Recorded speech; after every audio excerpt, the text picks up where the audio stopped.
Hello and welcome to the As I Play Dying Podcast number 1, our maiden voyage. My name is Ryan. I'm going to be doing the moderation, I guess, on this thing. I am here with... My name is Anthony. Name's Leo. Alright. In this podcast, we are going to be discussing various topics related to gaming, gaming culture, and gaming history. So, I had to come up with a couple of topics because we do not have any user feedback yet. But we have 41 likes on Facebook. Woo! Pretty soon we'll have 42, and then we'll combine with the 42 lounge and become ultimate. Be the ultimate meaning to life. All right. So, for topic number 1, gaming lifespan, or I should say the lifespan of games. With the amount of online features now that we see in games such as like Dark Souls, or even games like Halo, where you have an integral part of the game being online, and online means that there's typically servers involved.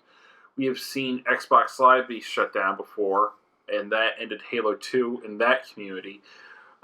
With more features, these games are getting shorter and shorter lifespans, and what that actually means for gaming as a whole now. Let's start off with Leo. Why me? Well, fine. We'll start off with Anthony and have him run with it. Well, there's games like you said, Halo 2, who have such a huge fan base, but they just couldn't, maybe pay to keep the servers up for people, or not enough people were on the servers. But, I've been playing a lot of those older games, like I've been playing Black Ops 1, and I'm just thinking, is this server going to die? Do the newer games, are their servers going to die if too many people go away from it, or... and they're just going to keep running just forever? Who knows? Well, the good news is with at least Black Ops, and all the Call of Duties. Yeah, so. all the Call of Duties I do know work on a peer-to-peer connection, so you don't have to worry as much about servers. But Xbox Live, which pipes everything essentially, that will go down. So once Xbox Live is down, you're essentially up shit creek without a paddle. Yeah. PC probably won't have the same problem. I don't see PC ever having the same problem. Unless Steam or wherever you bought it, the DRM thing goes away, which is actually a current problem with games for Windows Live. That piece of crap. God. Yeah. We're going to say I'm not going to say it's a piece of crap. I'm going to say it's antiquated. It was designed with a 2006 mindset, and we're now in 2014. No, it was designed to piss off gamers who wanted to just play the game. It was Vista. Oh, Vista. I actually liked Vista. I like it a lot better than 8. You can have dumb opinions too, I guess. I like XP the best. Why don't they just remake XP? Because actually, that's another good thing. Did you hear that they actually just shut down Windows XP support? So there's no more security updates. If they find more flaws, essentially you're exposed. Which just, I guess, it doesn't even need to be about gaming. For this question, it can be any software. The software now is, you have a finite lifespan. Yeah. But with something that is as culturally impactful as a really good game, like when World of Warcraft shuts down, it's like these guys know I absolutely loathe World of Warcraft. I love it. I think enjoyed it for a minute. Done with it. I find it to be the scourge of the online world more so than Call of Duty. But that's besides the point. It's still going to be sad to see such a landmark game die, but we know it is. Yeah, you can tell a lot of people are starting to get away from that and go play other types of online games, especially ones that are free and good. Yeah. Me, I am currently playing Final Fantasy 14, and I'm still paying for that, just to play the game. Mm-hmm. But I love it just because, the Final Fantasy logo and the better graphics on it compared to, like, World of Warcraft. I did play the beta on the PS4, so... Oh, nice. Yeah, it was out on PS4 for a little bit. I went through a couple betas. I actually do believe it just released, so I think that thing has a pretty good lifespan ahead of it. I still believe Square is cool enough to keep 11 up and running. Yeah. On the PS2 even. Yeah, because they've even done the recent expansions on it just recently. I don't know how recently, like last year or 2 years ago. Yeah, it was something like that. I think they released something right before they they put out the first version of 14, which was we're gonna forget about the first version, right? I've never played it. So. Oh, I played it. It was terrible. If you were a magician, Fuckus? yeah, pretty much. Horrible fuckus. If you were a magician, your cast time was just so long. It was just rage-inducing. It's just better to be a warrior. And then there was just a whole bunch more bugs. And then Square Enix just recently sent out a statement about why their games suck crap, because they were focused more on the flower pots and how they looked instead of the gameplay. Well, that seems to be Square Enix's MO, but hopefully Bravely Default. Oh. Which I have been debating getting a 3DS for. Get it. I'm right now telling you, get it. You got $160 for me? I mean, I just bought all the equipment, man. I'm kind of on the low end of broke. But hopefully they're learning their lesson. But one thing that I would actually like to see, and I would be willing to pay for, is even if it's just something simple DLC, I do think this would be a wise decision for a lot of developers, is you release dedicated server support or client support to your player base. Even if it's like $15, I think that would be a good deal, because that means they're paying you to, for this, and, you can shut down the servers as you need it. Yeah. One of my favorite PS3 games, Warhawk, I mentioned that in my Let's Play. It came with that dedicated server support, and I think that would be something that most developers should actually look into. You guys agree on that one? Yeah. Yeah. Well, here, let me say one opinion. Because I'm not a big multiplayer kind of guy. I love my single-player games. And then with games like Dark Souls and Demon Souls, like, I love those games. But when I heard, like, Demon Souls was losing the servers, or, beforehand, I don't know about now, but, I know they brought it back. But when I heard that they were losing the servers, I was like, I can't play with other people. I can't get that gut-wrenching feeling of being invaded by someone random, and more than likely they will kill me because I am terrible at that game, but I love it. Yeah, and things like that, sometimes they take away from the gameplay so bad, and then there's games that are almost completely multiplayer. Like Titanfall? Like Titanfall is a good example. Like Chrome Hounds was almost completely online based. It was. Yeah. I've seen it at a store around here called Mega Media, and I love their box art, but I was so iffy to get the game because I just didn't know anything about it. Yeah. Until Ryan here has told me it's a multiplayer big giant robot fest, and I'm like, I love it. You really can't play it. I think there might be a small campaign, but you cannot play it really without being online. And so that game is rendered pretty much useless after Sega shut down the server in 4 years. It was only up for 4 years, which means that game only had a 4-year lifespan. It's completely gone. There's no point in even buying it anymore. Yeah. When I was visiting my parents down in Rockford, Illinois, I had to swing by a Walmart, and they still had a copy of Phantasy Star Online for the Xbox. They were charging $20. Yeah. And this was a year ago. And and I told them, you can't sell this game anymore. They're like, well, why not? I'm like, it says required online, and Xbox Live is no more. This has expired like a milk. Like a fine milk.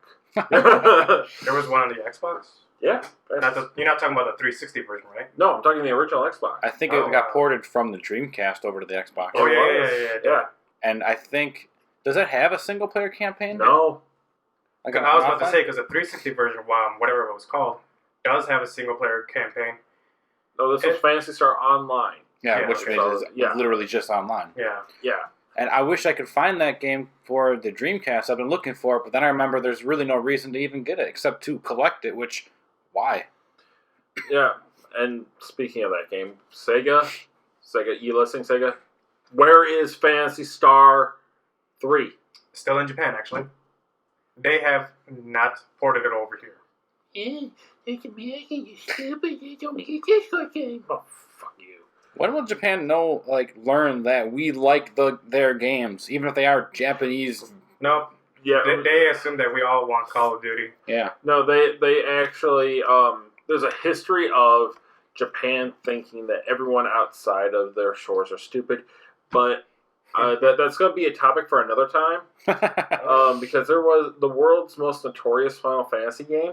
Or you can just follow Gaijin Goomba to know more about Japanese stuff. We'll give him a plug because even though he doesn't know us, probably will never know us. Never. And we can only hope to get the amount of subscribers that he has.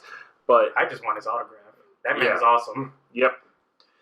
The entire Game Theory channel is awesome. Yeah. Yep. But yeah, it's just sort of a real shame because a lot of these games, especially when we remember things as humans more if they're a social experience. And to have something like that die, I think is just a shame. So, if anyone watches this, another thing that you should check out is on the escapistmagazine.com, Zero Punctuation with Yahtzee. He is a displaced British man who lives in Australia who talks really fast and really bluntly. And he doesn't like multiplayer-only games. And he, not because of the gameplay or anything, but he thinks that they're, he doesn't buy them because he likes to keep them for a long time. And he has issue with games like Titanfall because he knows that his money will eventually have been wasted. Yeah. Yeah. And that's a good point. So it's like when I buy a game now, I used to think that multiplayer was the most important thing, but now I'm thinking that I should reconsider that. And that's why I'm playing Dark Souls a lot. Which, I'm going to say this, there is a mental condition called being a pussy. If you don't like Dark Souls. Or if you don't like getting your ass killed. Yeah. I've never played it yet, but it's not that I don't like it. Yeah. If you don't play it, that's one thing. If you say it's a bad game, you have a mental condition that you're a pussy. And this is backed up by months of gamer science. So, no, really, Dark Souls is amazing. Don't be afraid of its difficulty. You just need to learn from every time you die, but whatever. Be like me. Be very afraid, because this is why I love this game. And it's just, I could make this game equal to any kind of survival horror game, because you're literally just trying to survive. And then when you see that invasion sign, you're pissing your pants. And I just love that feeling. It's just like, I want to run away. No, don't hurt me, please. Yeah. And it's going to be a real shame because that's where a lot of the character of the game comes from. So yeah, that's what we have to say on the lifespan of games. Now, continuing, we're going to move on to our next topic now. One of the things that's sort of also tied into the lifespan of games, I guess, and online multiplayer features is, our next topic is game sharing. We've started to do some Let's Plays on As I Play Dying. Our buddy Dave has his Love Toast Gaming. Yep. And one of the big things now is, you have sharing features. In fact, there is the share button on the goddamn PS4 controller. It's right there. And it's becoming an integral part to the design. I mean, you can actually download... the only game that I know of right now on the PS4 that has a sharing being part of the design is the re-release of Dead Nation. And if you're on the PS4, you can actually watch another player on Dead Nation, and you can actually say help or hinder. If you say help, you'll drop like health packs. If you say hinder, you're being a dick and sending a swarm of zombies at them. Then people will ultimately hate me because that's what I love doing.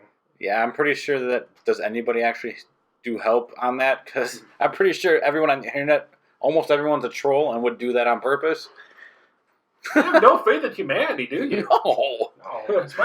When you first discovered the internet, you learn to just loathe humanity. I don't even think it's that. I work in retail. Retail. We've all worked retail. Nope, I have not, because I cannot stand people. I work in the food business. business. We have a wise person here. He missed out on the retail experience. Yeah, screw you. I work inside a trailer where no human contact or even sunlight comes to me. But Spoken like a true gamer. I'm joking. That's stereotyping. Hey, I'm a true gamer too. I work at a software development house in a basement for 8-9 hours a day. So, and I love that stereotype because I hate the sunlight so much. Oh, I love the Anyways, sunlight. Back on topic, but there's like I said, something I want to actually going back to game theory. If you've seen the new episode, they actually kind of touch on that whole sharing thing as part of why Nintendo's kind of going down. Other systems, and like the PS4, has a share button. And basically people I don't like him, but PewDiePie, everybody else likes him for whatever reason. PewDiePie! So it's That's annoying. the game theory, Matt Pat, he goes into why Flappy Bird was so popular. Yeah. It spiked in sales the same day that PewDiePie said, play this game. And while that, you may not think, okay, it's coincidence, maybe. When you start looking at trends like that, people on the internet say, hey, this game is good, play it. People who watch that go, okay, this game is good, let's play it. Now, when Nintendo goes, you can't show our games. So people go, we can't show Nintendo games. People go, okay, well, I don't know about Nintendo games, I'll go buy a PS4 game. Yeah, I could agree with that because a lot of the times when I see somebody say, hey, play this game that you more than likely never played, I'm definitely going to try it out. Yeah, I'm going to go look at it. There's a bunch of games, especially the weird Japanese games that I just love so much. Half of them I wouldn't even touch because I'm thinking no, it's just stupid. But then someone plays it and shows me what the gameplay is all about. I'm like, dude, this is probably the most craziest, unthought of thing I've ever seen, and I just loved it. It's like a demo. Yeah. One of the things, you guys probably don't know this, but because we're using rudimentary software, we actually have to have some video playing to capture the voiceover because that's how iMovie works. And we're watching Dark Souls. I honestly don't think Dark Souls would have got as big as it is if it wasn't for the sharing and how brutal people you have to learn from people who've already played in this game. Yeah. Actually, Game Lore, the channel Lore has talked about how the original, some people who were looking after the project of Demon's Souls thought it was just too hard, and it was just gamers wouldn't like it because gamers don't like hard games. So it went through a bunch of development hell before it actually came on up. Yeah, but it's free advertisement. Yeah. Everybody gets it except Nintendo. And no, there's a couple people who still don't get besides Nintendo. Yeah. But it's free advertisement, and a lot of the times it is the YouTubers, the blip streamers, the Twitch TV players who will actually point out something, send the actual footage to dev, and it will become part of the patch. In fact, I'm pretty sure that even Twitch gameplay, I know that people I think Riot, the League of Legends guys, watches a lot of the top tier casts. They actually encourage that. And that's how they also do balance tweaks to all their stuff, because they are watching and taking algorithms along with watching just the data that's pulling in. See, because so it gives amazing. it gives you because the data shows you what the player's doing. The stream shows you what's in the player's mindset. Yeah. So then, would that replace game testers in any way? It's not going to replace game testers because game testers are going to be bug finders. And Yeah. yes, you're going to find bugs and stuff like that. But especially for multiplayer games and stuff like that, it's going to be leading into a great monetization model, because you can, no matter, I know Bungie tracked every kill from Halo 2 launch day through 2000, I believe, 12 on Halo Reach. All the games in Halo that were Bungie made, which means everything but Halo Wars, they tracked every kill. They tracked with what weapon, where they were. You could even look up heat maps of where your most the battles were taking place. Bungie kept track of that, and so they knew what guns were being used the most. Any good multiplayer developer is going to know that, but why they used them the most, it's a different question. What's in the mindset of the player? And that's where I think this is going to come into play, because if they're like, oh, I would really like it if I could, use this gun in a different way. Okay, well, maybe they're going to add a new add-on to the gun. It's a great way if they listen to their players and tweak stuff. They can add a lot of content for relatively cheap and then sell it, and it will expand the life of a game greatly that way. In fact, speaking of Bungie, with their game Destiny, they have a rigging system where they can make a new piece of armor within 20 minutes, modeled, not like textured, painted, or anything like that. And their goal, I believe, is to set new content from listening to player feedback. They're going to release new content almost weekly. Wow. It might not be a lot, but if they keep adding stuff like that, then the game's going to stick around because people are going to want stuff. That's just like, might not be the best example, but Rock Band. They continuously brought new songs out once a week. And they had, I don't know if they're still doing it, but every week they promised to have at least like one song Actually, out. they stopped. Did they? Yeah. Okay, I thought they stopped. In fact, but even back, it was April 1st, no joke. Yeah. They pulled all the Guitar Hero DLC from Xbox Live and PlayStation Network. Wait, they took all the DLC out? Yeah. Why? Just take it up to because they lost the rights to a lot of the songs, and they didn't feel like renewing it. They didn't, it wasn't worth it. See, this is why I can't stand like buying games online, because you think it would be everything would still be there online, but it diminishes the values of it a little bit. Don't you think? I mean, when you can't hold on to a game, they can kill the game, as we talked about before. Yeah. Two games that were also pulled off on online servers was the Simpsons arcade game and Deadpool, which for various reasons, I don't know why, but they got pulled off. So okay, for the Simpsons arcade game, I believe it was copyright questions between Konami, Matt Groening, Fox, and it essentially, since it's a licensed game, it got stuck in bureaucratic limbo. Yeah. But do you know the story behind the Deadpool one? No, I don't. Well, viewers, I say that term with big air quotes because there might only be two, but still. You're being too optimistic. There's just one. I'm a viewer. Doesn't count. Thank you, Kang. Oh, God. We're okay. Now we silenced Anthony for a little bit. Oh, God. Actually, we're trying to murder him right now. Yeah.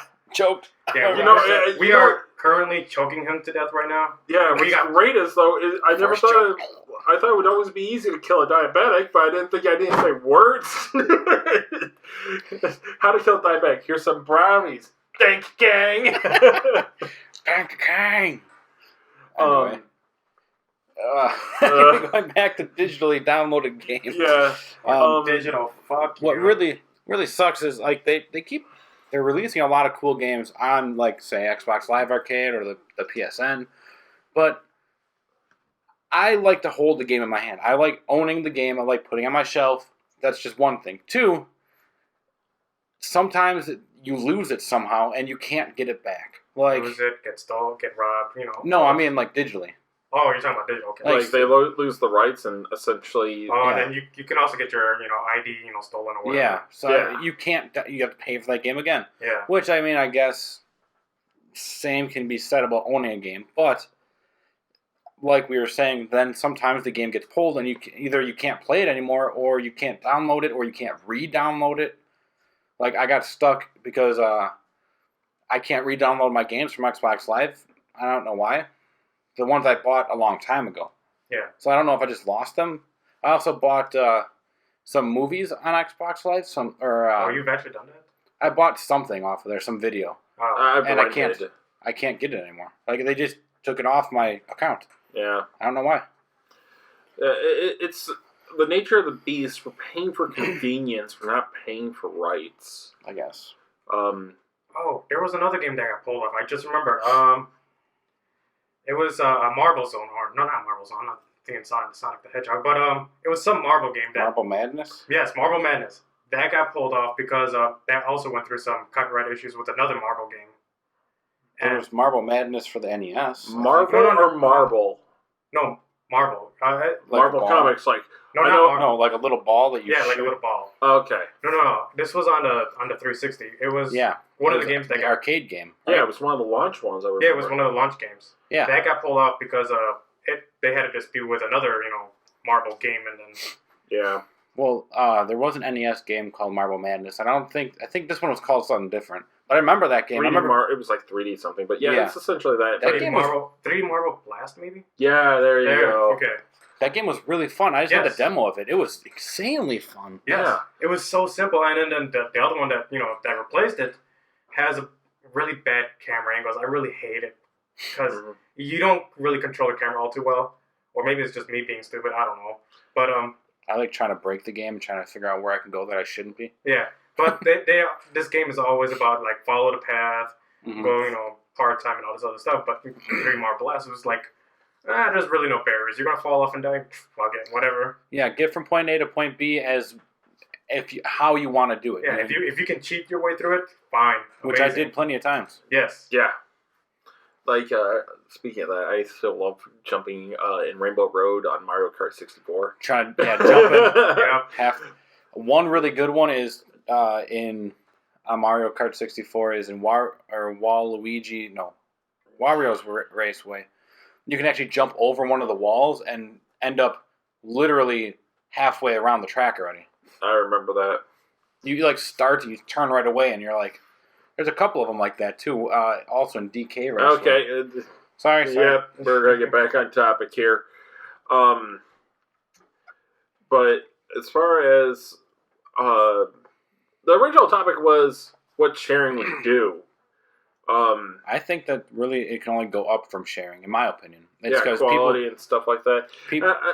What I would like to see is the more sharing you see, the bigger game gets. And this is going to sound counterintuitive, but I want everyone to think just a little bit about this.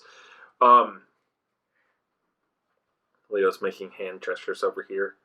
Ooh. I will not do that. I'm sorry, I'm just getting way too into this Dark Souls game. It's just like, I know what to do. Don't go there. Yep.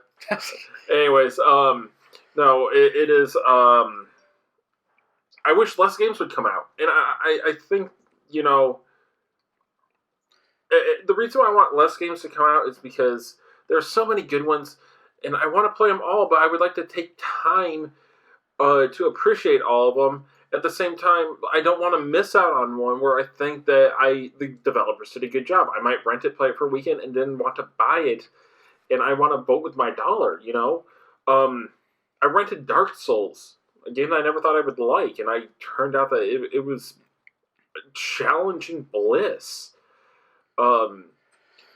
I doubt I'll ever beat it because I'm constantly getting distracted with other games. Yeah, that's how I've always been. Oh, but I have too many games that I just want to play. It's just not on time. I believe they said the Steam release or Valve released a report on Steam. They say over 80% of the games that are bought are never played on Steam.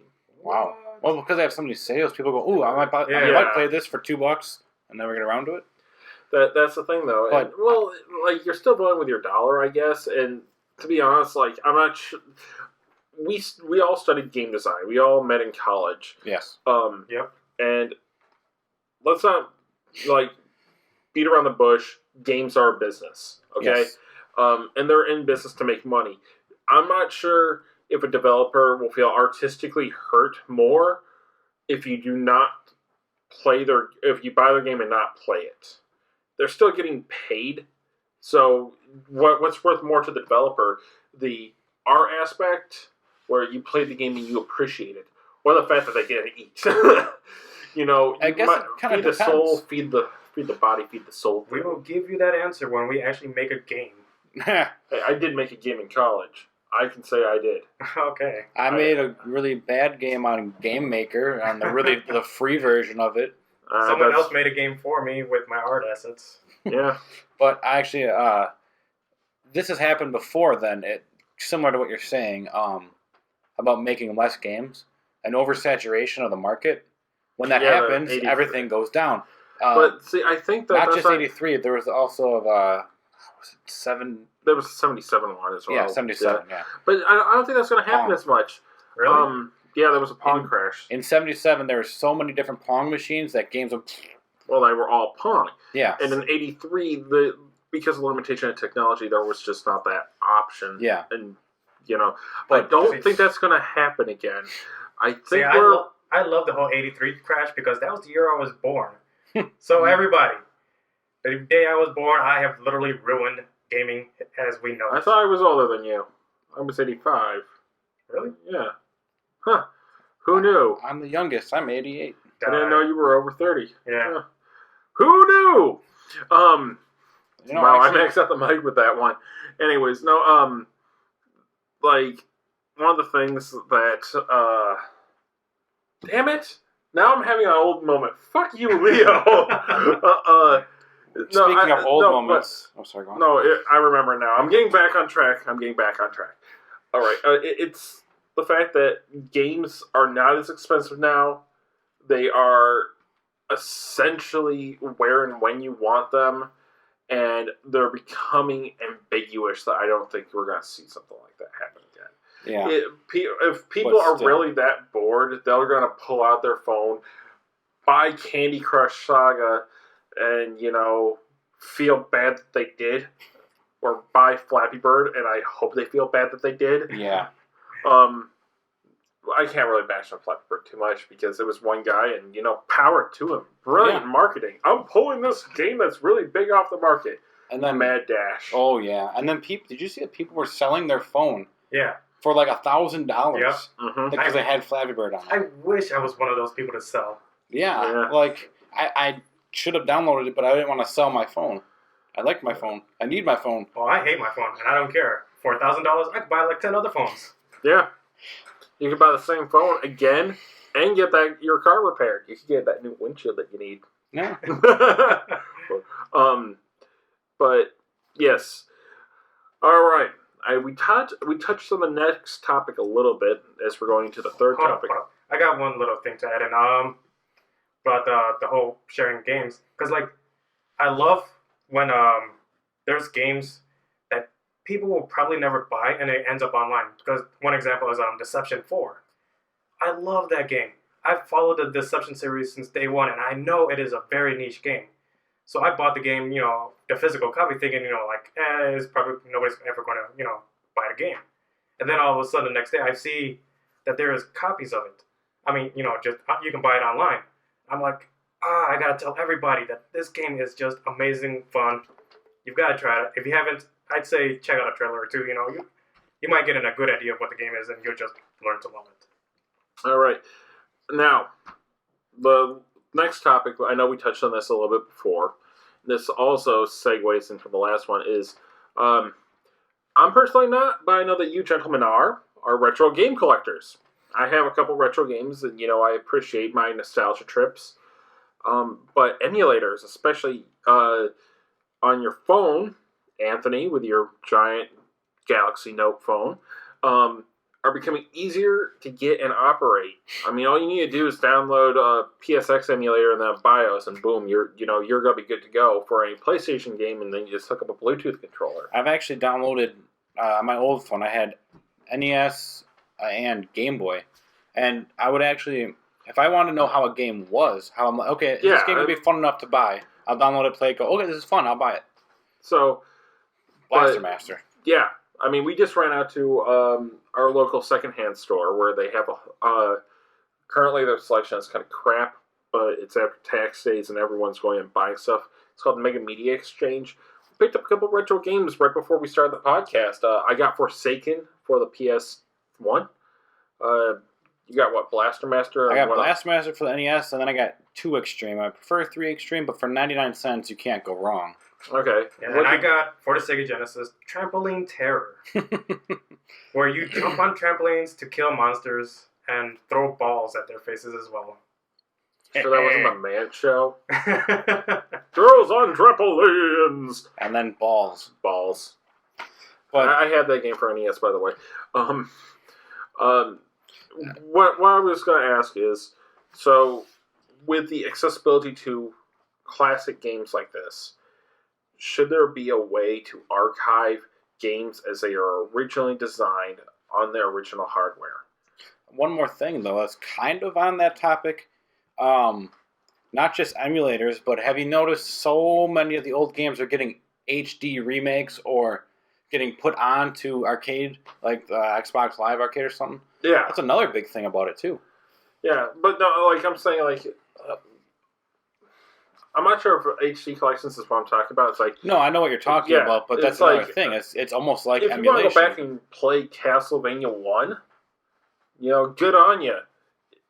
Is it going to be... You're not going to have the same experience with a hyper-responsive controller and ROM hacks available at your fingertips. I think the grittiness of having that NES box in your hand with the corner sticking into your palms, and you just like... I remember as a little kid mashing on those buttons till my thumbs hurt, and honestly thinking that if you take the controller and, flip it up, ugh! The harder you press, the faster you go. And you get the same feeling. Do you think that's going to be lost? Yeah, I do. For me, I don't know about the same feeling with you guys because I was a Sega Genesis kid. Well, but you still know what I'm saying, though. I know. Yeah, Castlevania. By the way, Sega did it better. No one's going to deny that the Genesis controller is amazing. Genesis does what Nintendo don't. Yep. What, blast processing and add-ons? Yeah. Made 16 bits. Genesis does. John Elway Quarterback Club. This is coming from the guy who has a Gen 1. I'm missing Gen 2 Genesis. I'm missing the Gen 3. He's missing the Gen 3. Which is a lot harder to find. And don't you have one of the add-ons? I thought you had a CD. No, I don't have the CD. Oh, I wish I did. Amazing. I have the Game Gear, though. And I have the Sega... And a Nomad. I have the Sega Nomad, which is probably the coolest thing Sega ever made. A literal handheld Sega Genesis. Yeah, have you ever seen that? No, I've seen it, and the one thing I didn't like about it was the reset button actually works differently. And if anybody's ever played X-Men 2... No, not X-Men. X-Men 1 on the Sega Genesis... There was a moment in that game where it was just a complete mindfuck. You needed to actually hit the reset button to continue in the game. And the Sega Nomad, because with its different reset, whatever, if you hit that button, you literally just reset the game and you can't go on any further from there. Yeah, so it hinders, one game? Yeah, just one game. But no, there are certain games where, emulation won't work. Yeah, that's true, too. Prime example. Metal Gear Solid. It won't work when you're on the PS3. Because think about the Psycho Mantis thing. The coolest boss battle ever. So I hear you like Castlevania. Okay, well, it's gonna read your hard drive, but are you gonna have to sync a second controller? Yeah, actually, I got to that point, and he looked into my mind and saw that I was very boring of a person, whatever it is, if you don't have anything saved down there. By the way, audience, he did air quotes, if you haven't seen it. But you do actually, you just press the PS button, you go to remote, you sync it to remote 2 instead. Because you can change your remote, so it'll be a remote 2, and that's how I beat it. I actually have the PS1 I was using it on the PS3, so. Okay, well, I was just saying, it works, but... There are games like that where specifically you get rid of the... I have Donkey Kong Congo Blast. Mm-hmm. I would love to play that game. I have the Congos actually packed away somewhere. Nice. They might be downstairs. I'm not digging them out, by the way. Yeah. Sorry. It is okay. But that game is lost to history. It really is, especially because it was cool. You had to slap the sides of it and clap. And it was great. I also like Taiko Drummer on the PS2. I thought it was stupid, but that's just because I don't like making a fool of myself. I don't like sitting there looking like an idiot. Well, that's hard for you to do sometimes. Oh, I love looking like an idiot. I played DDR like mad crazy. I didn't care how I looked because this fat guy with his rolls just jumping all over the place. I didn't care. That's why I don't like Connect. I can cheat at DDR. I'm one of the few people who can cheat. I have a natural ability to cheat on DDR. What, use the controller? No. I have size 16 extra wide feet. I can just tap my foot, rock my foot back and forth, and hit. Oh, yeah. Geez. Yeah. You vertically impaired people, you. Hey. Just. Yeah, I just rock my feet back and forth. I literally have to jump from arrow to arrow just to even fit on that thing. I'm just a tall, fat white guy, okay? I just hate looking like an idiot, and that's why I don't like the Connect either. Well, the Connect makes you actually. Or it tries to work. I played a lot. The new one does. I'm going to say that Kinect Sports Rivals, They do have a good wave race game in there, and it works great. Actually. Congrats, Rare, for making that. It's not even Rare anymore. Just stop saying that. Rare does not exist anymore. Nor does who made Time Splitters? The stupid ape thing that always was like, ooh, I hated that monkey. But yeah, anyways, the Kinect, I royally hate it because it's just a gimmick and nobody really cares for it. And prime example. What was the name of that one mecha game that just came out recently for the not recently, I think it was like last year, where they tried to integrate the Kinect with the controller. You're gonna hate my answer because it was Steel Battalion. Was it really? Yeah. Oh my god. They redid Steel Battalion? They did a second Steel Battalion. No. Yeah. For the Kinect? Yeah. They used the Kinect and a controller, and it was horrible. Yeah, because I've seen Angry Joe's review of that, and just seeing him just standing still, every single fucking, gadget and wizard whatever, was just going off, and he's just sitting still. Okay, that's another game, though, that cannot be played on anything else because it was an Xbox exclusive. Steel Battalion, for those who don't know, awesome. Highly, highly recommend you find a way to try this game out. You won't be disappointed. It was originally known as Project Brainbox, and it was done by Capcom. I think it was actually done by the guys who did Devil May Cry. And what it was they wanted to make the most hardcore mech game ever. So they made a controller that was 40 buttons, a knob, a clutch, two joysticks, a thumbstick, and 3 foot pedals. This thing is enormous, and it's great. I have one still. It's down at my parents'. And it was supposed to be a realistic mech simulator with the mech controls. And it was so beautiful. You guys, crazy. We got to play it recently at Midwest Gaming Classic, and this is the first time. Leo, before we go in more, please describe your experience. Pure nerdgasm. The moment I sat down and just looked at the buttons, I was just sweating. I was like, what do I do? What do I do? I had to teach you how to do the startup and stuff, and you could even flood the engine too. Yes, you could literally just fail on startup. And it was just a wonderful feeling. I was like, I'm in a Gundam! We needs Oculus support. Dude, no joke, it does. That would be awesome. If you need a reason for me to just dump money for no reason, Oculus support and Steel Battalion, bring it back again without the Kinect. Please. No. Yeah, actually get another big controller. The controller was cut kind of into 3 sections. The giant controller. Yeah, I don't know if you can't really, without looking it up, you can't really Google just. It. Yeah, I'll post a picture on the video because we're gonna have a video for this. I will post a picture of this thing. It came out with 2 games for that. There was Steel Battalion and Steel Battalion Line of Contact, which unfortunately died really early because it was released in 2005. Before Xbox 360 came out. Yeah. And it was online only. So, going back into our first topic. See, I would have... that's a game I would... See, not a big multiplayer kind of guy, but this game was just amazing. Yeah. Oh, yeah. And plus, it had permadeath and everything, and a persistent online battle. Yeah. So, it was great. And then they decided to remake it with Kinect, where you would have to literally raise your hands up and pull down the periscope, and it wasn't even set in the same universe. Really? No, it was supposed to be inspired, the spiritual successor. I just don't know. And speaking of how horrible this game was, it was racist because get this, there were 3 other guys who were helping you pilot this tank. The only one that I know you could hit was the black guy. I'm just okay.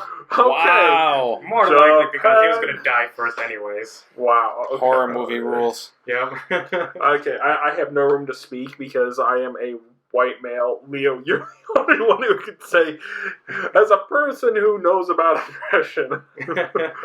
You're the only one of color. Yep. I feel so lonely around here. You're what? Lightest brown? I believe they call you Desert Sand Mica. Eyewitness. No joke. I am the lightest of any brown person ever. I do not want to be out in the sunlight ever. If I'm white, he's vanilla bean. That works. Yeah. That you're this vanilla bean ice cream. That's regular.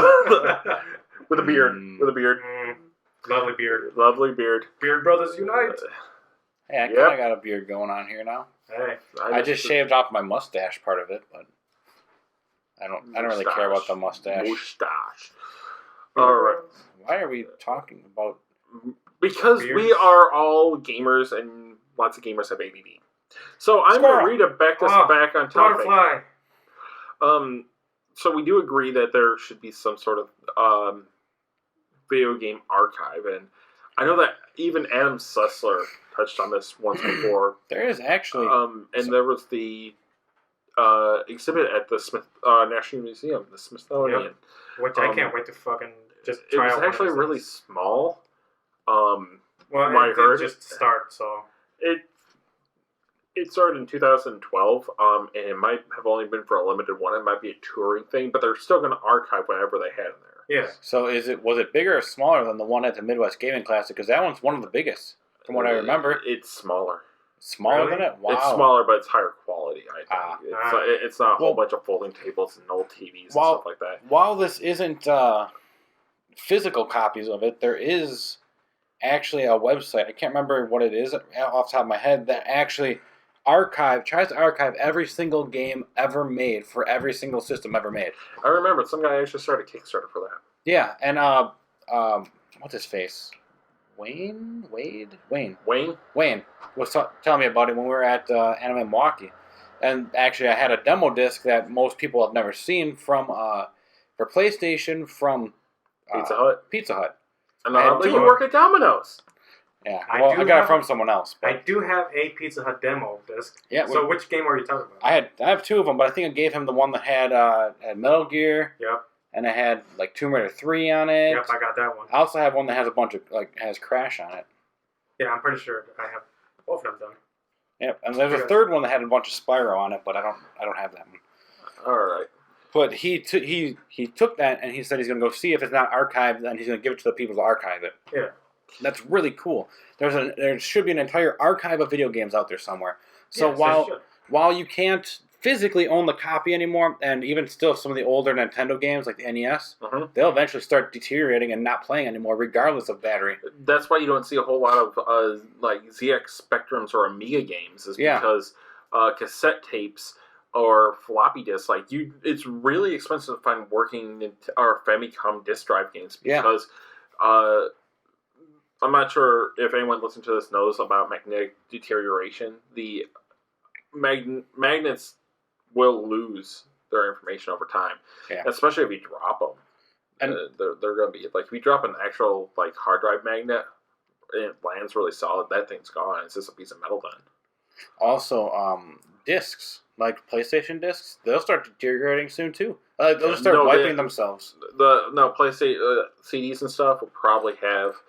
I think they said a 200-year lifespan before they really. Yeah, they had less. The data won't be wiped. The disc will start to decay. Maybe that's what I'm thinking. Yeah. Yeah, the plastic, because they were made on the cheap. Yeah. And that's the thing though. No one had the foresight. Yeah. Then no one thought that these things would be collector items, beloved as they are. But for a large part of our generation, I would say, video games are the new collector cars. They represent our youth. Yep. But you can actually get things, and this is really cool that people have started doing this. You can get an NES cartridge that has a flash memory. So all you do is you plug it in somehow. I don't know exactly how. I haven't looked up how to do it exactly. But you flash whatever game you want on it. You pop it in, and it is that game. You still get the authentic experience. If you pop it into an NES, it'll play on the NES. They're a little expensive, but you can flash whatever game you want. So back to the archiving thing. When we went to the Midwest Gaming Classics, as a person who's only played on the Sega Genesis and the PlayStation, it was amazing to just play all these other games that I've never been able to touch on when I was a kid, like the Jaguar. Seeing an actual working Jaguar system was amazing. The games? Vectrex. Oh yeah, the Vectrex. All those pinball machines that were over there. It was amazing just to physically touch them and just enjoy it for the couple of minutes that I was able. All the different I wish I could play more of them, but I had a physical ailment happening. But yeah, it's I'm not sure about you guys, but like when I was growing up, I didn't hear about Atari. I really didn't. It was always about Sega and Nintendo, and then Sony came in. You're lucky enough to have a 3DO, right? Yeah, I got a 3DO. I actually grew up playing Atari. My dad had his Atari set up all the time. I remember playing boxing, combat. I remember I started retro gaming when I was just a little kid. Like, see, for me, I accidentally stumbled into an Atari because one of my relatives was, introducing me to video games for the first time in my life. And that very first game was on the Sega Genesis. Not Ace Combat. What was it called? Afterburner. No, not Afterburner. Top Gun. Top Gun. That was the game to actually get me into video games because I'm looking at it like the whole flying thing, and I was just like, oh my god, that's amazing. And then I asked my dad, like, buy me a video game system, and he says, oh, a Nintendo, okay, here, have an Atari. So, before we close out, because we're hitting that time, let's just leave, since we're in a nostalgic mood, give a quick summary of your first gaming memory. Why don't you go, Anthony, since you're the big collector. First gaming memory. Ooh, that's a toughie. I would have to say when I was barely able to walk, I vaguely remember this, and maybe it's just because somebody had it on home video. I would sit and play Super Mario World with my mom, who actually, my mom and my dad, biological for both. They're separated, but they actually played video games a lot. My mom played them all the time, especially computer games. But I think I played with her sometimes, but most of the time I was just too little, so I just played with a unplugged controller. Yeah. But even still, I remember that was one of my fondest memories is starting. I started at Super Nintendo, somehow worked my way back to NES, and then somehow worked my way back to Atari, and then worked my way back up. A bad memory, though, let me just touch on a bad memory real quick. I sold all my NES games, including the Zelda games and everything. I think we all went through that one point because we all were broke kids. I wanted to get the Super Nintendo, so I didn't like selling, but I did get robbed a lot. Leo, what about you? Again, back to my old subject. Because once I got the Atari, I thought it was garbage because I was like, I want to fly. And then like a year later, my dad gives me the Sega Genesis, along with Sonic 1 and 2 and 3, all three together. Wow. And back then, me and my sister we loved fighting each other all the time. It was just day and night. We'd always find a reason to just fight. But as soon as Sonic the Hedgehog popped up, it was always like we were helping each other. Sonic 2, we're helping each other, trying to get the emeralds. One of us would play as Tails. Sonic 1, the Labyrinth Zone. My sister and I hated it. Yeah. That music was haunting. Like if you want the first original horror game, that's what it was for me and my sister back then. All right, I guess it's my turn. My first gaming memory, I played some games before I really started to appreciate them. I remember playing Galaga and stuff like that on like arcades as a little kid because I wanted to play the shiny noise box and I had a quarter. Then the first time I actually realized what I was playing was a game that was in video was my friend got a Nintendo and I played Duck Hunt. And tell me if you guys didn't have this exact same experience. Bright orange zapper, miss. Stupid dog. Take bright orange zapper, apply to TV screen. Yes. Click. Every one of us has probably yelled at this screen just trying to kill that dog. Angry video game nerd style. They actually made a game, I think, for the computer, a flash game where you hunt kill that dog. Yeah. And with the Doom gun, by the way. Yes. With the BFG. Actually, was that in Doom? No, it was not. Okay. Because, but the first time I remember getting absorbed completely in a game was, you know how little kids have to have their tongue clipped, a little ridge on your tongue. The guy messed mine up. And I had to have stitches on my tongue, and I had, Novocained up to hell. And I'm drooling, and I look like I should be having, a drool guard and a special helmet. And my mom felt so bad that she went out. I already had a Nintendo, and I didn't really play it a whole lot. She got me Mega Man 6. Yes. Nice. I thought it was awesome because you could get jetpacks. You had, what was his name? Peck, the bird? I don't The remember. beak? I No, can't Beak. remember since. Beak would fuck everything up. That little bird was badass. And Rush the dog. And you also had the power fist power up. That's when I knew that this was something that I really wanted to, learn about and appreciate. So Mega Man 6 was really what I would consider the start of my gamer life. Okay, before we actually get going, I just want to do a real quick. Speaking of nostalgia, the Game Boy just turned 25. Oh, yes. Oh. People might think of last week as Shakespeare's Week, but screw that! We like the Game Boy. So I remember playing my Game Boy. I remember the Game Boy, the original Game Boy, not being too fun for me. I didn't start getting into playing Game Boy games until Pokemon, honestly. And I know... You obviously never had to deal with 9-hour car rides across the I states.